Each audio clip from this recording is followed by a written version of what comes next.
ये हमारे एक भाई ने बड़ा अच्छा लिखा है, मैं उनको सलाम पेश कर रहा हूँ। कुछ की पॉइंट्स मैंने लिखा है मॉडर्न फिजिक्स के टॉपिक के। देखो बेसिकली एमसीक्यूज के दौर में आएगा। Inertial frame of reference is that in which, और आगे उन्होंने 4 ऑप्शन दिए हुए होंगे। तो करेक्ट ऑप्शन क्या है? Inertial frame of reference is that in which first law of motion is applicable. First law क्या कहता है कि कोई बॉडी को अगर हम क्या करते हैं, रेस्ट की हालत में तो रेस्ट में रहेगी, और मोशन की हालत में तो मोशन में रहेगी, जब तक कोई एक्सटर्नल फोर्स एक्ट ना करे। फिर पॉइंट नंबर 2 है Galilean transformation are not valid for frame of reference whose relative velocity approach the velocity of light. तो ये भी एमसीक्यूज की सूरत में आएगा। कैसे आएगा? Galilean transformation are not valid for the frame of reference. बहुत सारे ऑप्शन दिए हुए होंगे। करेक्ट ऑप्शन क्या है? Whose relative velocity approaches the velocity of light. Very very important. इसके बाद अगला पॉइंट क्या है? According to special theory of relativity speed of light in a vacuum.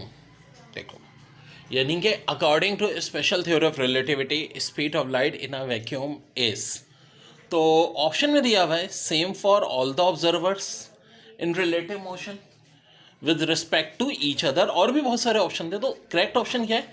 According to special theory of relativity speed of light in a vacuum is same for all the observer in relative motion with respect to each other.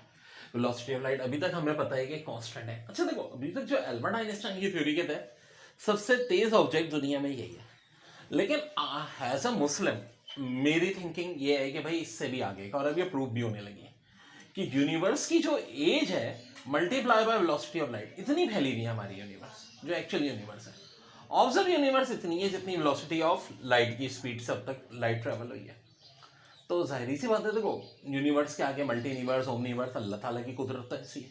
और इतनी travelling इंसान करता है, पड़ोसी star तक भी अगर आप जाओगे तो लाइट ईयर तो बहुत टाइम लग जाता है, 4.5 साल चाहिए। मिल्की वे क्लॉक करने के लिए 1 लाख लाइट ईयर की बात हो रही है। तो लाइट ईयर से भी यकीनन ज़्यादा स्पीड्स होंगी। एक दिन ये साइंस प्रूव भी करेगी इंशाल्लाह। According to special theory of relativity mass of an object moving relative to an observer with a velocity comparable to the velocity of light। अब ये क्या होगा? देखो एमसीक्यूज ऐसे आएगी। According to special theory of relativity mass of an object moving with relative to an observer with a velocity comparable to the velocity of light. Increase, decrease या constant? तो answer क्या होगा? इंक्रीज। बहुत important theoretical MCQs है जो आज मैं करा रहा हूँ। सारे पास पेपर में आए की पॉइंट की सूरत में बता रहा हूँ आपको। According to special theory of relativity length of body, हाँ जी अब बात हो रही है लेंथ की, along the direction of motion relative to an observer with a velocity comparable to velocity of light। तो ये इंक्रीज होगी या डिक्रीज होगी? तो भाई ये डिक्रीज होगी। लेंथ होगी डिक्रीज, मास होगा इंक्रीज। और लास्ट की पॉइंट है according to Einstein special theory of relativity mass of particle moving with speed of light will be. तो इसका करेक्ट आंसर क्या है? इनफाइनाइट। इसमें हर तरह के सवाल होंगे, न्यूमेरिकल भी होंगे, बड़े जबरदस्त कॉन्सेप्ट होंगे। विप क्योर हम शुरू से पढ़ते आ रहे हैं, violet, indigo, blue, green, yellow, orange और रेड। डेयर डेयर डेयर, अगर टॉप टू बॉटम आते हैं विप क्योर में तो क्या चीज़ इंक्रीज होती है? लैम्डा, यानी कि बोले तो वेवलेंथ। वियोलेट की होती है 3800 एमस्ट्रॉम, रेड की होती है 7600 एमस्ट्रॉम।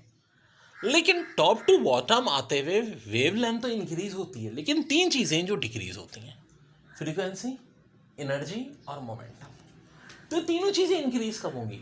जब हम बॉटम टू टॉप जाएंगे। यानी कि बोले तो वॉयलेट की वेवलेंथ सबसे ज़्यादा, सबसे कम, रेड की वेवलेंथ सबसे ज़्यादा, लेकिन रेड की फ्रीक्वेंसी, एनर्जी, मोमेंटम सबसे कम होगी।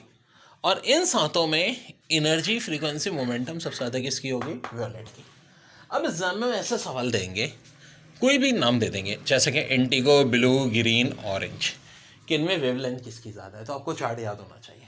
टॉप टू बॉटम में वेवलेंथ क्या होती है? इंक्रीज होती है। तो इनमें सबसे बॉटम पे कौन सा है? ऑरेंज। तो इसकी वेवलेंथ ज़्यादा होगी। और यही सवाल आ जाता है कि जी फ्रीक्वेंसी किसकी ज़्यादा होगी? तो इन चारों में किसकी ज़्यादा होगी? इंडिगो की। डेढ़ डेढ़, ये जो मैंने आपको विपक्योर का चार्ट बताया कहानी से रिलेटेड नहीं है, इससे आगे की भी, और वो बड़ी इंपॉर्टेंट है। वॉयलेट के ऊपर होता है ultra violet, U for ultra. फिर एक्सरे, फिर गैमा।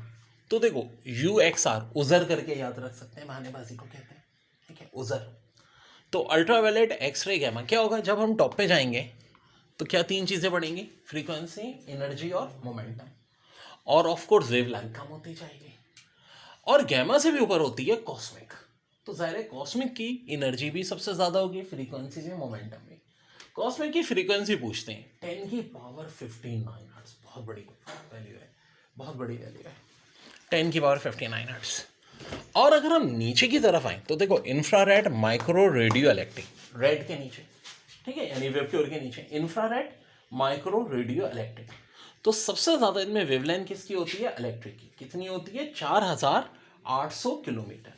तो इलेक्ट्रिक की वेवलेंथ तो सबसे ज़्यादा होगी, क्या चीज़ सबसे कम होगी? फ्रीक्वेंसी, एनर्जी और मोमेंट। ओके, देखो एग्जाम में आप कोई भी चीज़ दे देंगे कि भाई कॉस्मिक है, ब्लू है, माइक्रो है, इलेक्ट्रिक है, तो बताओ इनको वेवलेंथ के असेंडिंग ऑर्डर में अरेंज करो। असेंडिंग का मतलब होता है इंक्रीज, और अगर डिसेंडिंग की बात हो तो डिसेंडिंग में कैसे अरेंज होगा?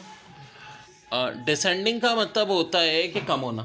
अब देखो कोई भी चीज़ हो सकती है, वेवलेंथ का भी पूछ सकते हैं, एनर्जी का, फ्रीक्वेंसी का, मोमेंटम का, कोई सी भी चार वैल्यू। तो एक तो देखो इसके लिए एक तो ध्यान में रखो कि ये वेबक्योर वाला पोर्शन हो गया, इससे भी ऊपर क्या हो गया? उजर, और सबसे ऊपर कॉस्मिक, जहाँ एनर्जी, फ्रीक्वेंसी, मोमेंटम मैक्सिमम है, वेवलेंथ सबसे कम है। और नीचे की तरफ अगर आएंगे इमरी, इंफ्रारेड, माइक्रो, रेडियो इलेक्ट्रिक, तो यहाँ पर हमारी वेवलेंथ तो मजीद बढ़ रही है, लेकिन एनर्जी, फ्रीक्वेंसी, मोमेंटम और कम हो रहा है। अब एक बड़ी दिलचस्प बात है कि हम जो कहते हैं फोटो इलेक्ट्रिक इफेक्ट, उसके लिए बहुत हाई एनर्जी और फ्रीक्वेंसी चाहिए। कितनी? कम से कम अल्ट्रावायलेट जितनी।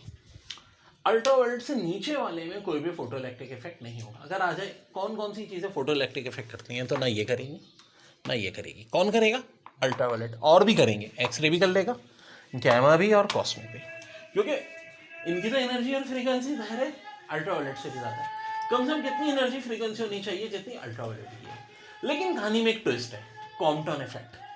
कॉम्पटन इफेक्ट के लिए फोटो इलेक्ट्रिक इफेक्ट से भी ज़्यादा एनर्जी और फ्रीक्वेंसी चाहिए होती है।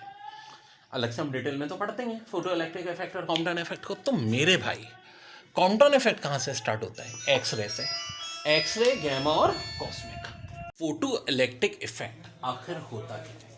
यार इस टॉपिक को बहुत डिटेल में हम डिस्कस करते हैं, थ्योरेटिकल एमसीक्यूज भी बहुत सारे पढ़ते हैं। एक फोटो इलेक्ट्रिक इफेक्ट और एक कॉम्पटन इफेक्ट।